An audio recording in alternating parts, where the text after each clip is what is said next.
Hi students, in the last class we discussed about different types of fungi.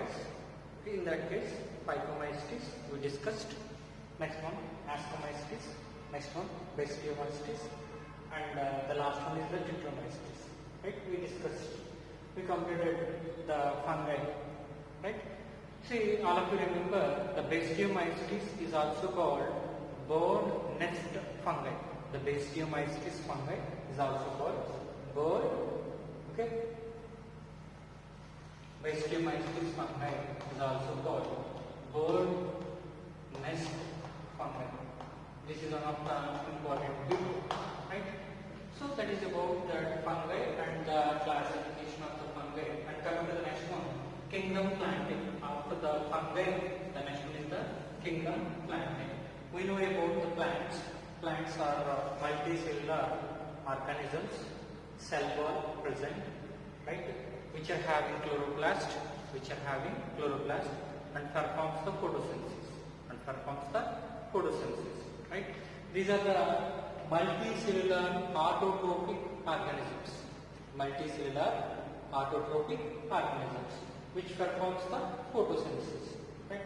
See, I already said so many times. Here, whatever the plants are there, plants are evolved.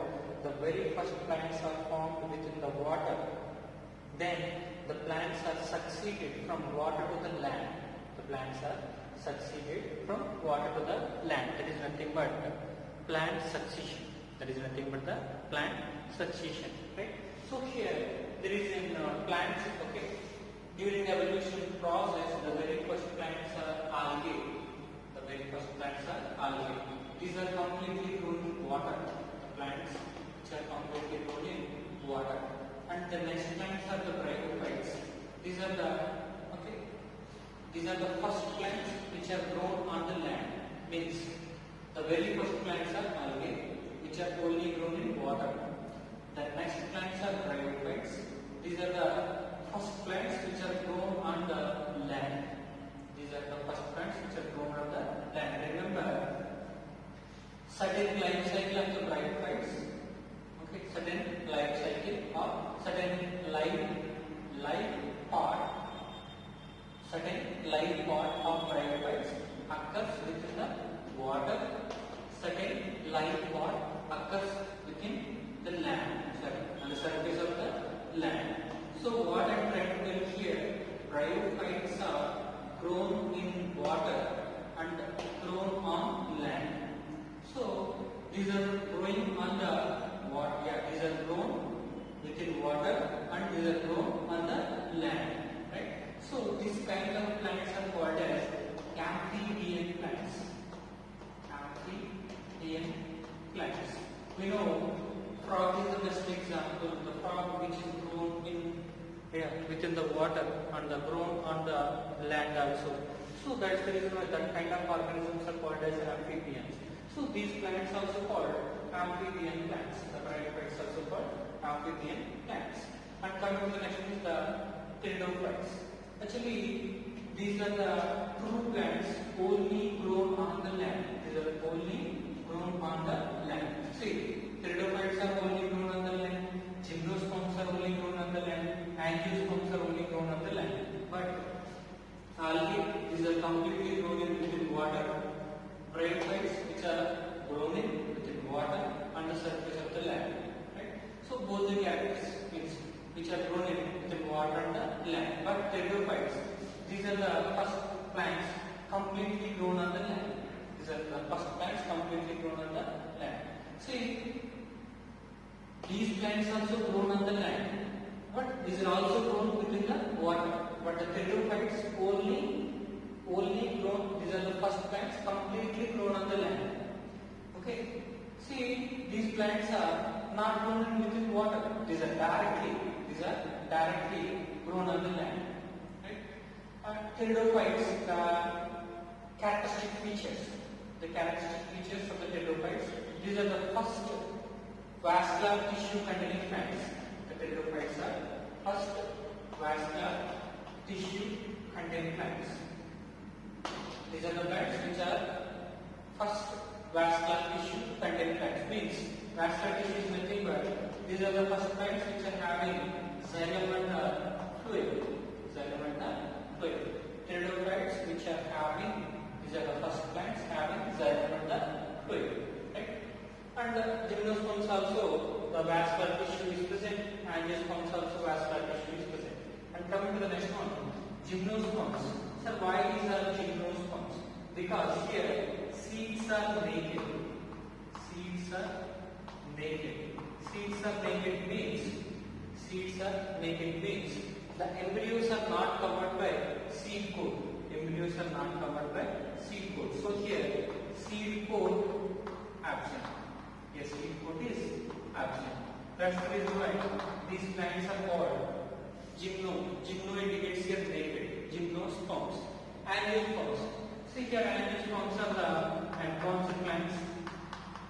Angiosperms are the advanced plants. And within angiosperms again 2 types are there. One of the plant, okay, one type of the plant is the dipods, and other one is monopods. Other type of the plants are monopods. So within angiosperms indicates here the embryos are covered by the seed coat. Embryos are covered by the seed coat. So here these are the most advanced plants within the plant kingdom. Dipods, monopods. Sir, within dipods, monopods, which plants are advanced? No doubt, monopod plants are advanced plants. Monopod plants are advanced plants. So here are the rhyophytes, pteridophytes, gymnosperms, angiosperms. These are the different types of the plants are there, right? And even in plants also some exceptional cases are there. Even plants also some exceptional cases are there. All plants are not completely means whatever the plants are present on the earth, all these plants are not showing the autotrophic nutrition. Some of the plants quite different from the normal plants. See, these are called as heterotrophic plants. The plants are called as heterotrophic plants. See, for the nutrition purpose, which are depends on other plants. For the nutrition purpose, which are depends on other plants. One of the best example, insectivorous plants are there. Insectivorous plants means generally we see the one of the insectivorous plant growing area, hill region. The walls are there. We see the hill region, wall region. Okay, on top of that the slope is there, right? So here insectivorous plants are especially grown within this area. Insectivorous plants especially grown within this area. Generally, the slope area not having the sufficient amount of nitrogen, because when the rains are happened, the upper layer will be washed out. See, the nettles also washed out. Generally, the insectivorous plants are grown in nitrogen deficient soils. Insectivorous plants are grown in nitrogen deficient soils, right? So here, for the nitrogen purpose, for the nitrogen absorption purpose, the plant pods are modified. The plant pods are modified. Then, which attracts the insects, kills the insects, and digests the insects. Okay, after the digestion process, okay, whatever the protein content is there, the protein content is digested. Absorbs the nitrogen content. Right? So here insectivorous plants generally grown in nitrogen deficient soils, right? For the nitrogen purpose, which depends on insects, which attracts the insects, kills the insects, digests the insects, and absorbs the nitrogen from the insect body parts. One of the best examples is Nepenthes. This is also called pitcher plant. See, whatever the leaves are there, the leaves are modified. Into picture. Right? This is one of the leaf. Okay. This is one of the picture. Right? This is the leaf pod. The leaf pod attracts the insects. And once the insect is close to the lid will be closed. Then insect is entered to the inner part of the leaf or the pitcher pod. The insect is digested. Right? again the lid is open, again attract the insects, again digestion, right? After the digestion process, the nutrients, especially the nitrogen, absorbed by the plant pods. The nitrogen absorbed by the plant pods, right? That is about the insectivorous plants. The best example is the Nepenthes. Not only this one, different types of plants are there. Sundew plant is there, okay, and there is a Dionia plant is there. Dionia plant is there. Utricularia is there.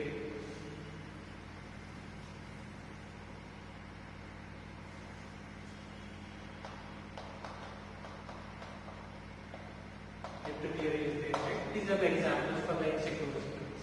And come to the next one is parasitic plants.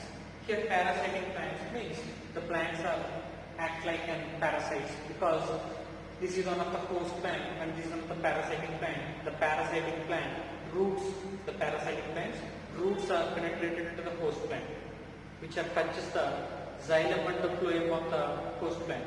The parasitic roots, okay, penetrated into the host plant, and which are attached to the xylem and the phloem, absorbs the water and the minerals. That is the thing, but this is one of the host plant stem. This is one of the host plant stem, right? This is the parasitic plant stem. Okay, these are the roots. The roots are penetrated. And attached to the xylem and the phloem. Right? So here, once these are attached to the xylem and the phloem, okay, by these roots, absorbs the water and food and minerals. Okay, water, food and minerals also. Right? So here, in this way, the absorption of nutrients will take place. Right? See, these roots are very specialized roots. The roots are called as pastoral roots.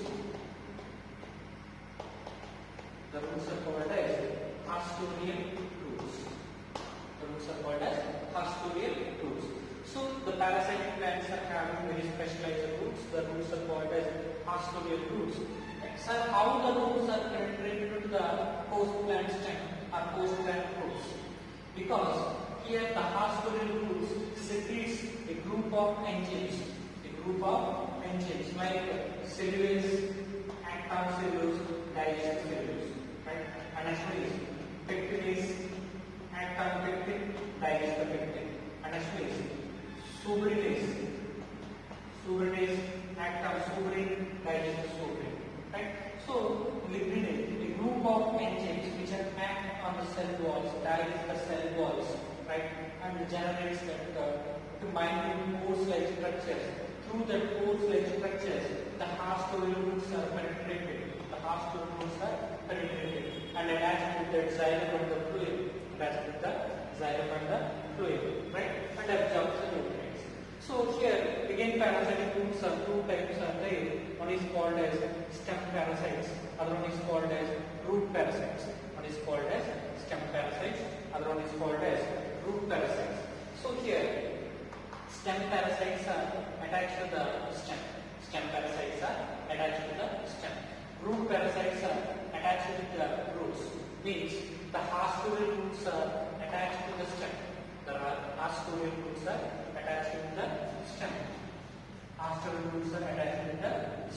Right? These are called as stem parasites. Example is the Cuscuta. Right? Here example is Cuscuta. And actually the root parasites are there. The root parasites, root parasites which are attached to the roots. Example is the Rafflesian.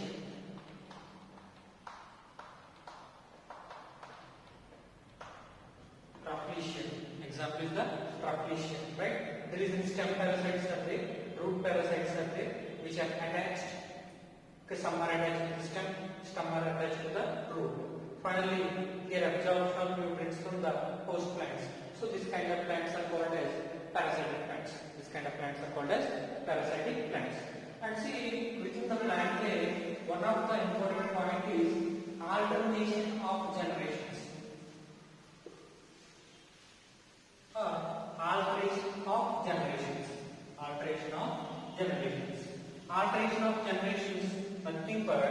within the plants, majorly two stages are there. One of the stage is called as sporophyte stage. Sporophyte stage. Other one is called as gametophyte stage. Other one is called as gametophyte stage. Here, sporophyte stage means this is the plant. This is the plant, right? The plant main body. The state is the plant main body state is the 2N state. The plant main body state is the 2N state. So that one is called as sporophyte. The plant main body state is called as sporophyte. So what about the gametophyte? See, what about the pollen grains? Pollen grains are there, and ovules are there, right? See, these are gametophytes. These are gametophytes. These are having anesthesia. These are having anesthesia. So, within the plant, two stages are there: sporophyte stage and gametophyte stage. So here, stages are alternating. Stages are alternating. Okay, in one time there is a sporophyte, next one there is a gametophyte stage are there. Again, gametophyte fused means these two are fused, produces the seed, produces the plant. There is a human sporophyte. So here continuously there is a life cycle. The life cycle is formed. Life cycle. In the life cycle, one part is sporophyte, other part is gametophyte. In the plant life cycle, two main stages are there. One stage is the sporophyte stage, and the next stage is the gametophyte stage. So which are altered, right? That is about the kingdom plant. And next one we will discuss about the kingdom Amphibian.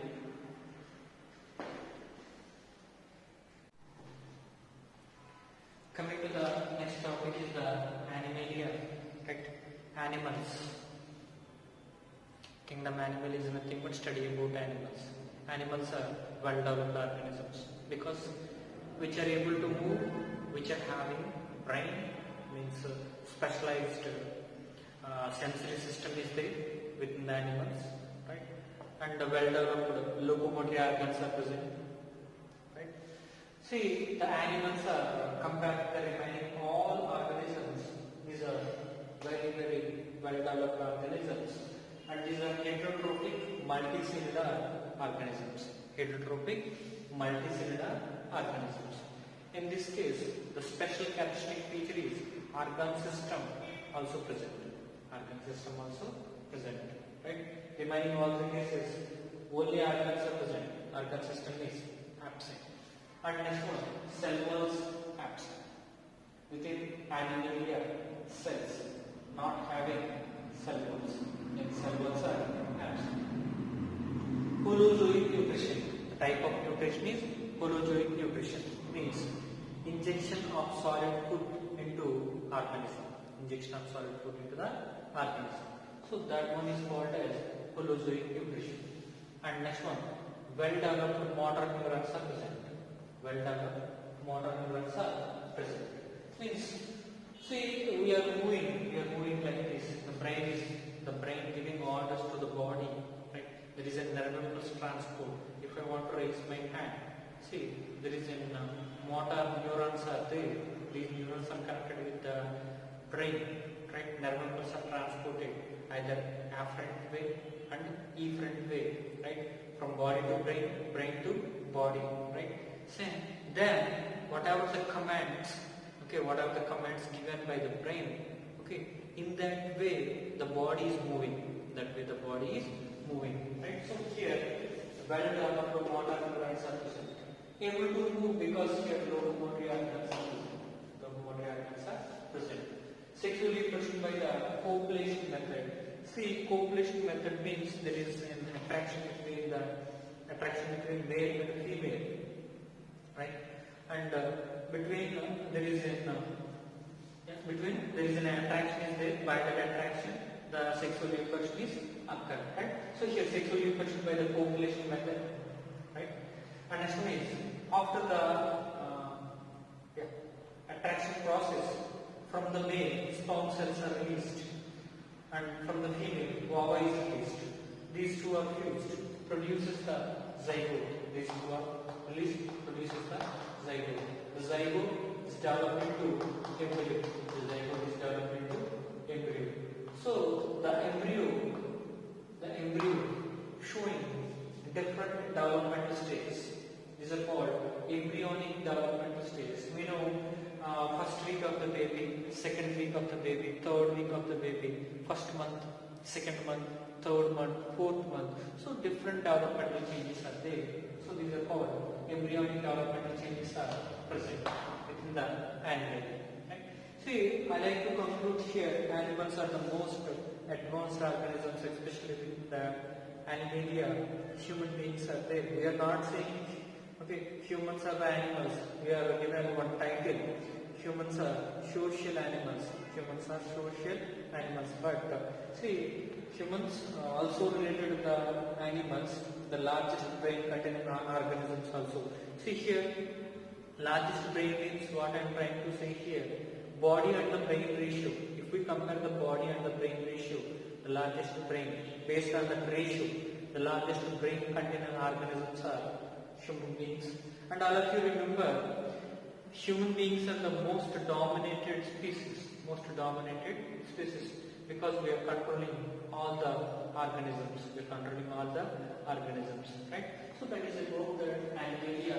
And next one, we'll discuss about the exceptional cases of the 5 kingdom classification.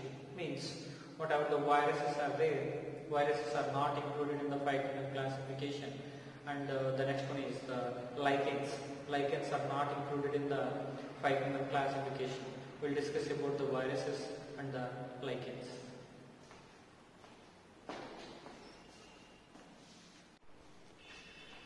Coming to the next topic is the viruses. Viruses are very different creatures. These are not considered as living organisms. Why these are not considered as living organisms means, outside the host cell, these are inert. Inert means inactive state, not showing any metabolism. Inside the host cell, which shows the metabolism, means replication takes place. Okay, more number of viruses are formed. So that is nothing but virus multiplication. So outside the host cell, which not shows any metabolism, inside the host cell, which shows the replication process. So inside the host cell, these are considered as living. Outside the host cell, these are considered as inert. See, here viruses are intracellular obligatory parasites. Means which are always present inside the host cell. And obligatory means compulsory. Compulsory shows the parasitism. Means compulsory depends on the host cells. There is no host. There is no surveillance of viruses. Or there is no replication of viruses. That's the reason why intracellular obligatory parasites. Viruses are intracellular obligatory parasites. And remember, these are viruses are compulsory parasitism. Compulsory parasitism is nothing but, exactly. Sir, why viruses are intracellular obligatory parasites? Because within the viruses cells, there is no machinery. Machinery means all cell organelles are absent. Within viruses, all cell organelles are absent. Means mitochondria is absent, chloroplast is absent, and whatever that remaining all cell organelles are there, all cell organelles are absent. Sir, what are the parts are present in virus? Only 2 parts. One is protein coat, other one is genetic material. Only 2 parts are there. Remaining all are absent. So, lack of machinery, nothing but lack of cell organelles. Lack of cellular mass. The viruses are depends on host cells. Viruses are depends on host cells, right? So machinery is action made with proteins, and nucleic acids. This is nothing but protein code. Okay, here this one is nothing but genetic material. This is nothing but genetic material, right? And outside the host cell, in it, I already said outside the host cell, which not shows any metabolism, that time these are considered as dead. Outside the host cell, these are considered as dead. Inside the host cell, these are active. So these are considered as living. Inside the host cell, these are considered as living, right? And some of the scientists given the statements regarding the viruses. We know Louis Pasteur is one of the best scientists. Pasteur very first identifies the viruses, but the name that time poisonous fluid. Viruses are the very first name. Viruses is the poisonous fluid given by the Pasteur, Louis Pasteur. And Ivanovsky is a scientist. He first identifies the tobacco mosaic disease. First identifies the tobacco mosaic disease. Mosaic disease is nothing but upon the plant leaves, mosaics, okay, dots are formed. Mosaic dots are formed, right? So that is the reason why, okay, that the leaves are tobacco leaves. So the disease name is tobacco mosaic disease. And that time when I was given one important statement, these are smaller than bacteria. The viruses are smaller than bacteria, and even filters also can't filter. Even filters means within laboratory we are using some filters to filter the bacteria, to filter the some other organisms. Okay, even these viruses pass through the filters also. We can't stop the viruses by the usage of the filters because the viruses are having very small size. That is about that even I was skipping. And measuring, it given the statement contagium vivum fluidum. Contagium vivum fluidum. That is nothing but one of the disease spreaded tobacco leaf is collected. Tobacco leaf collected, and he grinded the leaf. He collected the sap. He collected the sap of disease spreaded plant. Okay, that sap sprinkled the healthy plants. That sap sprinkled the healthy plants. Then, okay, the healthy plant also affected with the disease. The healthy plant also affected with the disease. So that one, okay, contagium vivum fluidum means whatever that cell sap is there, the cell sap also supporting to spread the disease. The cell sap also supporting for the spreading of disease, right? Contagium vivum fluidum. Stanley, he is one of the best scientists. He did get crystallization of the viruses, right? Whatever the viruses are there, he did get the research on the crystallization process. In the crystallized virus part, within the crystallized virus, the major portion is the protein part. Major portion is the protein part. Remaining part is the genetic material. Major portion is the protein part, remaining portion is the genetic material. And coming to the next one. Yeah, this is the structure of the tobacco mosaic virus. There is a single-stranded RNA is present. Single-stranded RNA is present, and there is a protein code is there. There is a protein code. This one is called as protein code. See, any virus is made up with the two components. I already said proteins and nucleic acids. See, here genetic material is covered by the proteins. Genetic material is covered by the proteins, right? So that one is called as capsid. Structure is called as, the protein code is called as capsid. Capsid is made up of with the capsomeres. The capsid is made up of with the capsomeres. See, this is the capsomere, this is the capsomere, this is the capsomere. Many number of capsomeres combined forms the capsid. That is about the tobacco mosaic virus. Tobacco mosaic virus treatment is the single strand RNA. And remember, we know the common influenza virus is there. The influenza virus also have the genetic material is the RNA. And we know the HIV virus. HIV virus having genetic material is also RNA. Right? That is about some of the examples. Remember, examples also important. TMP, RNA, single strand RNA. Okay, influenza virus, RNA. HIV virus, RNA. Right? And this one is called as bacteriophage. The virus is called as bacteriophage. So why these are called as bacteriophage?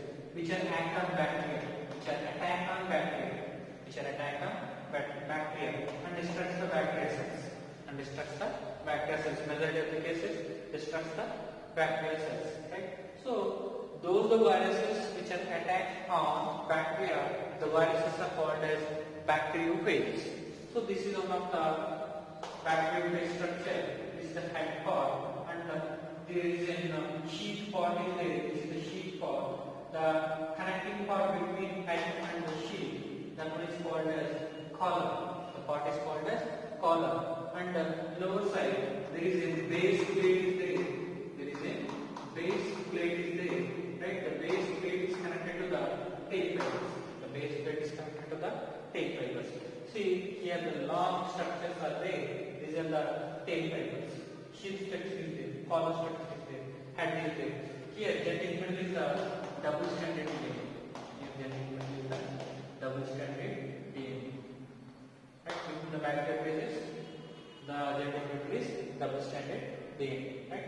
That is about some of the examples. Diagrammatic representation for the TMB virus, tobacco mosaic virus, and the bacteriophage. And next one we will discuss about the viruses having genetic materials, and next one is the virions and the prions. We will discuss now.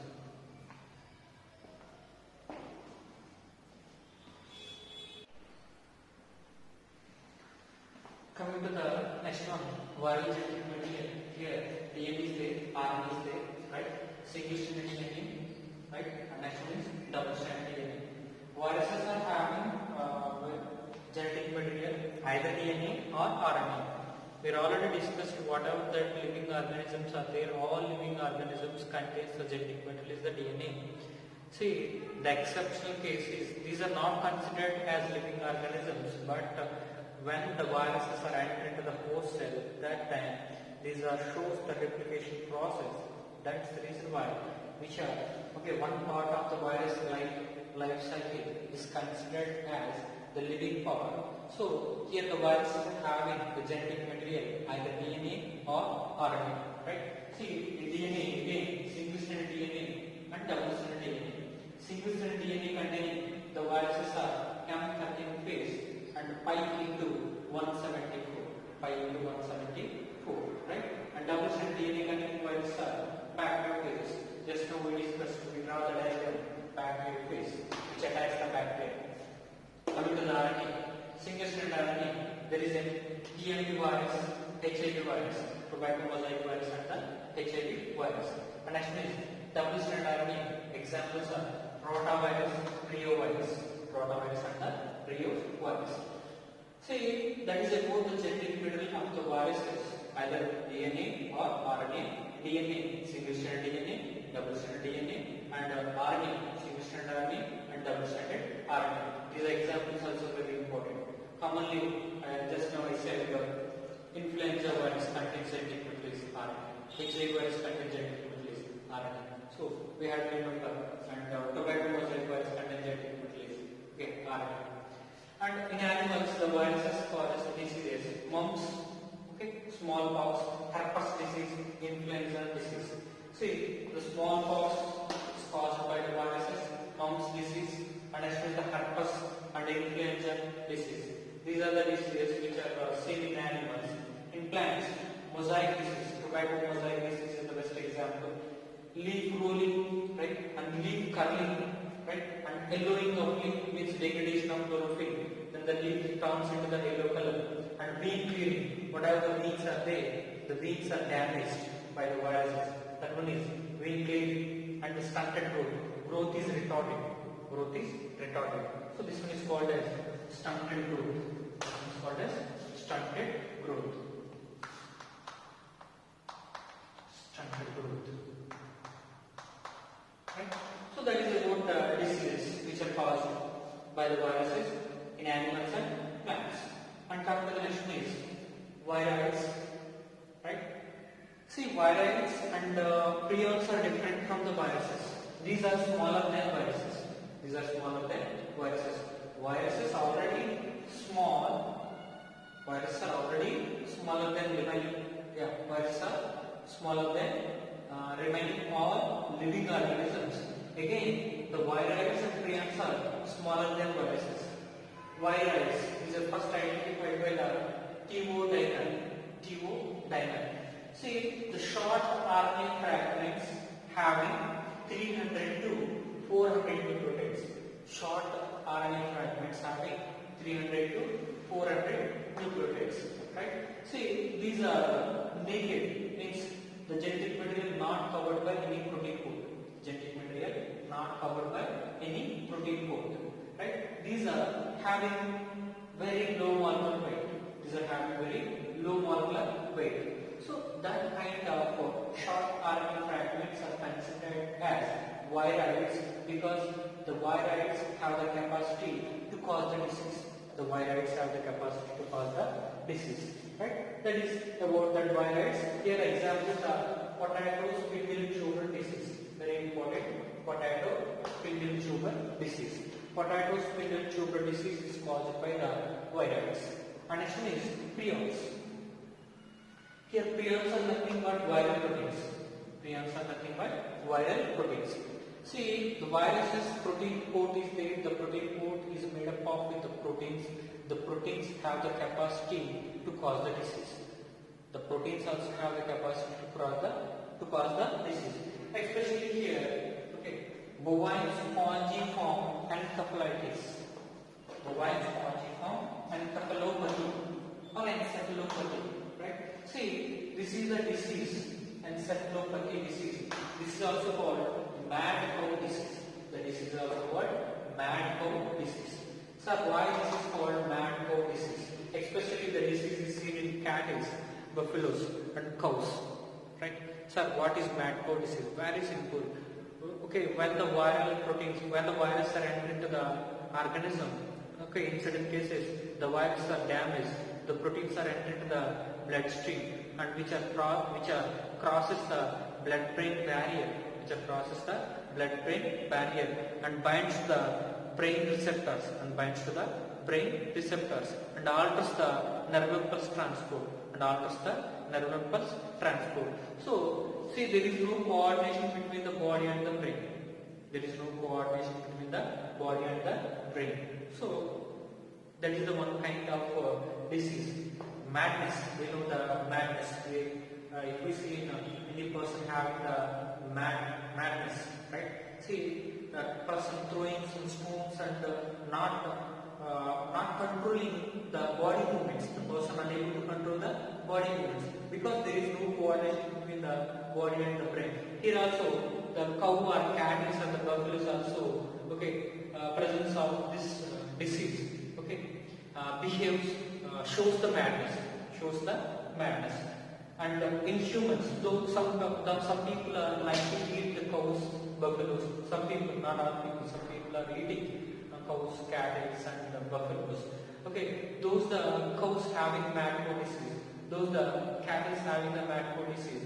Okay, if the person eat the disease contain meat content, again the proteins also enter into the same proteins also enter into the human body and which crosses the blood-brain barrier, causes the disease. That one is called as Creutzfeldt-Jakob's disease. Creutzfeldt-Jakob disease in humans. The same disease in cattle, mad cow disease. Right? That is about the viroids and the prions. Next one, we will discuss about the last topic, lichens.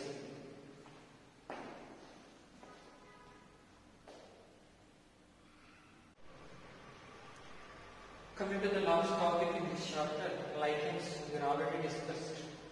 Lichens are also not included in the classification. Virus is also not included in the 5 classification system because viruses are especially not having intracellular cellular means whatever that virus are there within the viruses, the cellular cells are absent. Cellular cells are absent. So the virus are intracellular obligatory parasites. Intracellular obligatory parasites. And virus also considered as non-cellular organisms. Virus also considered as non-cellular organisms. That's the reason why viruses are not included in the 5 classification system. And coming to the lichens, lichens are not like that. These are the combination organisms. Lichens also called dual organisms. Lichens also called dual organisms because 2 organisms are combined here. 2 organisms are combined here. One is that phytobiont, means see whatever that algae or cyanobacteria. Algae or cyanobacteria. See either algae or cyanobacteria, right? These organisms are act like an phytobiont, which performs the photosynthesis, prepares the food material. Other one is the mycobiont. Myco indicates here fungi. Myco indicates here fungi, right? Either ascomycetes. Majority of the cases ascomycetes.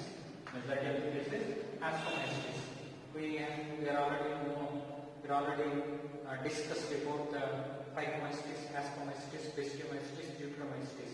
In that, okay, which type of fungi involved in the lichens formation means ascomycetes, right? Next is the basidiomycetes.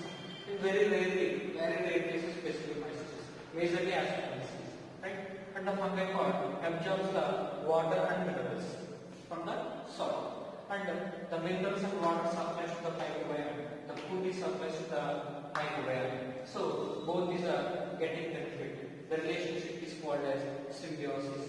And these organisms are lichens, and these are also called dual organisms. And the very characteristic feature, the very good characteristic feature of the lichens are, which are very good pollution indicators. Very good pollution indicators. For suppose this is one of the rock, in a particular area above the surface of the rock, lichens are grown. So that one is indicates if the lichens are grown, the area is pollution-free area. The area is pollution-free area. Right? Suddenly, pollution is entered into the atmosphere, and all these lichens are died. Especially sulfur dioxide. The lichens are very sensitive to sulfur dioxide. Okay, the lichens are very sensitive with the pollutant sulfur dioxide. That is nothing but SO2, right? So lichens are very good pollution indicators. When the pollution present in a particular area, in that area all the lichens will be dead. So if the lichens are died, that area having pollution, the particular area having pollution, right? That's the reason why lichens are considered as very good pollution indicators. And we know about the red litmus paper, blue litmus paper. That litmus paper prepared by the lichens. The name is Rossella tinctoria. Rossella tinctoria. By the use of Rossella tinctoria, okay, we are preparing the litmus paper. That is about the lichens, mycobiont part and the phycobiont part, and symbiosis and pollution indicators and the preparation of litmus paper. Right? That is about the lichens. Then this chapter is completed. Next class we will start the new chapter, plant kingdom.